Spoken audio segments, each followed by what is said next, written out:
Kita semua pasti punya sendal jepit. Entah mau ke warung, ke masjid, sendal jepit selalu setia menemani. Tapi kalian pernah kepikiran atau tidak, siapa sih yang pertama kali menciptakan sendal jepit? Kok bisa benda sederhana ini punya sejarah ribuan tahun?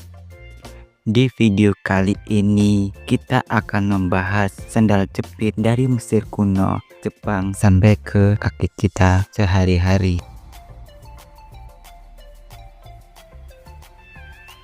Cerita sandal dimulai di peradaban Mesir kuno. Para arkeolog menemukan sendal dari serat papirus dan daun palem. Bukti bahwa manusia zaman dulu juga butuh alas kaki. Tapi menariknya, tidak semua orang boleh memakai sendal. Sendal saat itu menjadi simbol status sosial. Hanya bangsawan dan orang kaya yang bisa memakainya. Semakin rumit hiasannya, semakin tinggi pula derajatnya.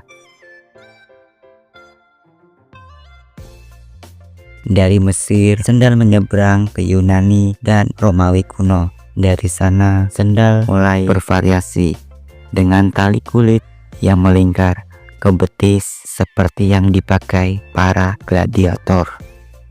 Kata sendal sendiri berasal dari bahasa Yunani sandalon. Tapi di Asia, bentuk sendal berkembang berbeda. Di Jepang muncul zori dan geta, sendal dari kayu atau jerami padi dengan tali di antara jempol dan telunjuk kaki. Bentuknya hampir mirip dengan sendal jepit.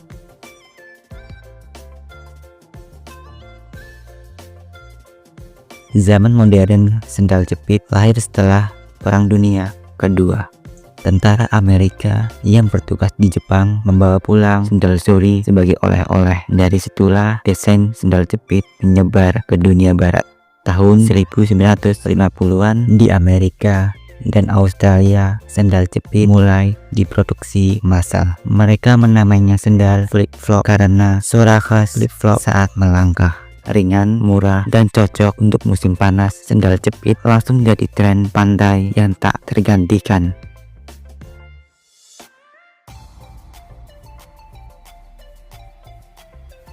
Kenapa di Indonesia disebut sendal jepit? Ada dua teori menarik. Yang pertama, karena bentuk talinya yang menjepit jari kaki. Teori kedua, istilah ini berasal dari kata Jepang karena desainnya memang terinspirasi dari sendal zori asal Jepang. Jadi sandal Jepang berupa seiring waktu jadi sandal jepit. Dua-duanya masuk akal dan entah mana yang benar. Yang jelas sandal jepit sudah melekat di lidah orang Indonesia. Di Indonesia, sandal jepit mulai populer sekitar tahun 1960-an.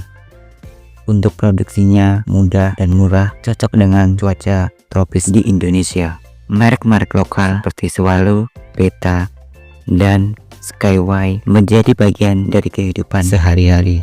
Dari tukang bakso, anak sekolah, sampai bapak pejabat di rumah, semuanya pasti punya sandal jepit. Sandal ini jadi simbol kesederhanaan, fleksibel, dan rakyat kecil yang tangguh.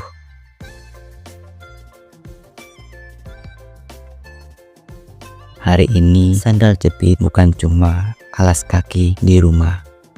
Banyak brand besar seperti Havaianza dari Brazil, Rev hingga Cross membuat versi mewahnya.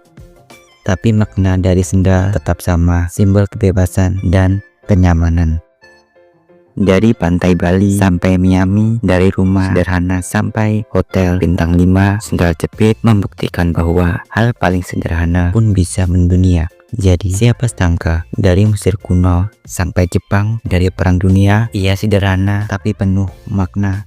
Karena kadang hal penting, hal paling kecil dari kaki kita justru menyimpan kisah paling besar dalam sejarah manusia.